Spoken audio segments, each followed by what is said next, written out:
J'ai travaillé dans ce magasin seulement 4 mois.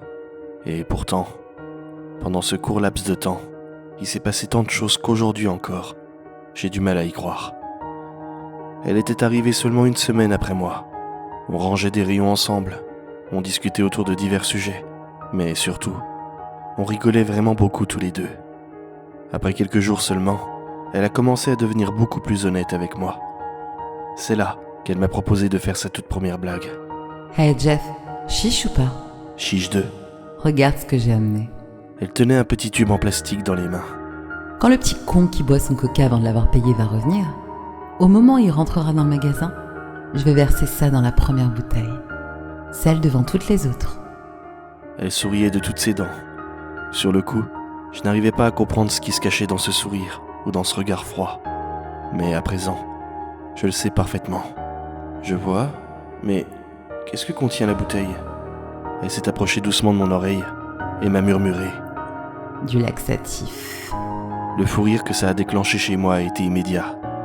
Ce gosse venait presque toujours voler une petite bouteille de soda. Cela faisait plusieurs fois qu'il venait en moins de 15 jours, et 1 fois sur 2, il ne payait pas la bouteille et en reprenait une pleine juste après s'être débarrassé de l'autre sous un rayon. Comme si de rien n'était. J'ai accepté sans hésiter. J'étais curieux de voir les effets du laxatif en direct. Mais surtout, j'étais impatient.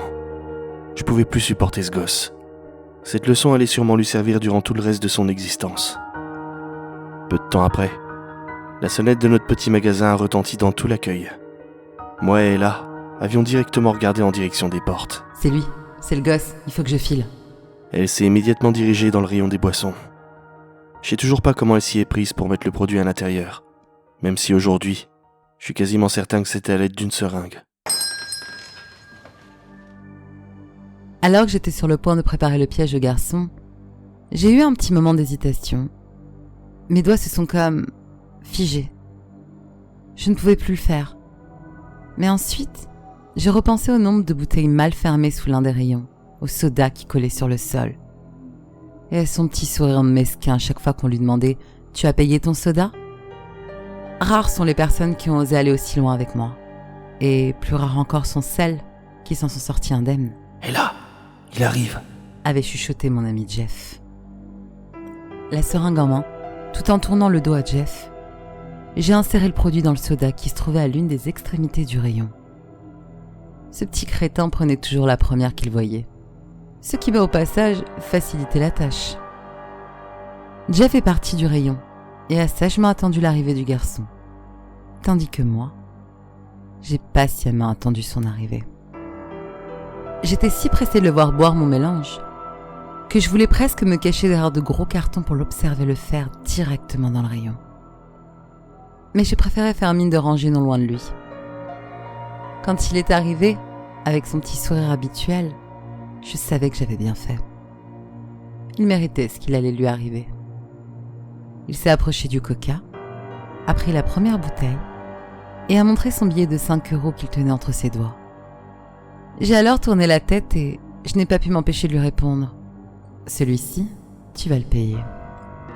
Il m'a regardé un instant et s'est mis à rire aux éclats. Peu de temps après, alors qu'il partait et s'apprêtait à tourner pour rejoindre un autre rayon, j'ai entendu le bruit distinctif d'une bouteille qui s'ouvre. L'instant d'après, Jeff est arrivé derrière moi. Alors ça y est, il l'a bu ? Oh que oui. Et je pense que ça n'aurait plus trop tardé à faire effet. C'est très rapide. Jeff a alors attendu à mes côtés que le produit fasse son effet. Et par chance pour nous, ça a été rapidement le cas. Au début, on entendait une légère quinte de toux venant du rayon d'à côté. Mais rapidement, cette quinte s'est transformée en râle, puissant et grave. Qu'importe qui aurait entendu ce toux, qui n'aurait jamais deviné que ça venait d'un petit de moins de 16 ans. Jeff a froncé les sourcils et s'est immédiatement dirigé vers le rayon en question. Les râles devenaient de plus en plus intenses, alors que des bruits de verres cassés venaient s'entremêler à tout ce spectacle. Jeff a commencé à crier quand il a vu tout le sang sortir de la bouche du voleur, dans un flot épais et coloré d'un rouge vif et brillant. Alors que lui commençait à hurler et demander de l'aide, le petit, lui, s'est simplement contenté de hurler en mourant tout doucement, dans une horrible agonie. Alors que j'arrivais dans le rayon pour voir le bouquet final, Jeff s'est retourné vers moi, les yeux exorbités. Dans son regard, j'ai deviné qu'il savait tout à présent. L'enfant au sol ne bougeait plus. Il était là, étalé dans une mare de son propre sang. La bouteille de coca vidée sur le sol à côté de lui. Jeff l'a prise dans les mains, l'a approchée de son nez et a doucement prononcé « Ce n'était pas du laxatif. » Puis, son regard s'est dirigé vers moi.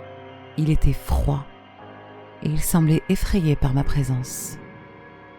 Non, Jeff, c'est de la mort au rat.